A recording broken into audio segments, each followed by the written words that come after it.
Hi hello friends, எல்லோருக்கும் இனிய காலை வணக்கம். இப்போ என்ன பார்க்க போகிறோன்னா, நம்ம வந்து மண்தக்காளி செடி தான் பார்க்க போகிறோம். ஹாய் ஹலோ ஃப்ரெண்ட்ஸ், எல்லோருக்கும் இனிய காலை வணக்கம். இப்போ இந்த வீடியோவில் நம்ம என்ன பார்க்க போகிறோன்னா, மண்தக்காளி செடி வந்து எங்கள் வீட்டில் வளர்ந்துருக்கு, அதுதான் பார்க்க போகிறோம். வாங்க வீடியோக்குள்ள போகிறோம். ஒரு சின்ன செடியை தான் ஃபஸ்ட்டு வந்தது. பார்த்திங்கன்னா இப்போது அது வந்து நிறைய இந்த பழம்லாம் பழுத்து இது விதையாக கொட்டி பெரிய செடியாக வந்து இப்போ இவ்வளோ பெரிய செடியாக இருக்குது. வேர் பார்த்திங்கன்னா எவ்வளோ பெருசாக இருக்குதுன்னு பாருங்கள்.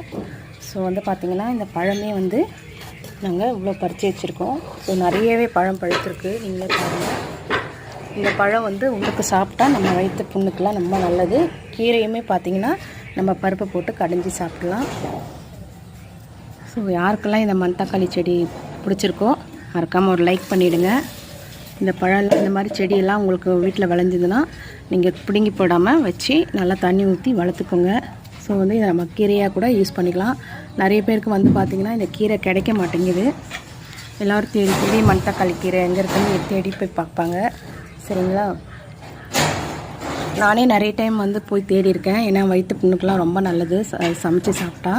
இப்போ இது பார்த்திங்கன்னா தானாகவே வளர்ந்துருக்கு. பழம் வந்து பறிக்கும் போது சும்மாவே போட்டது பாருங்கள். அந்த அளவுக்கு இங்கே வந்து பழம் நிறைய இருக்குது பாருங்கள். ஸோ யாருக்கெல்லாம் வந்து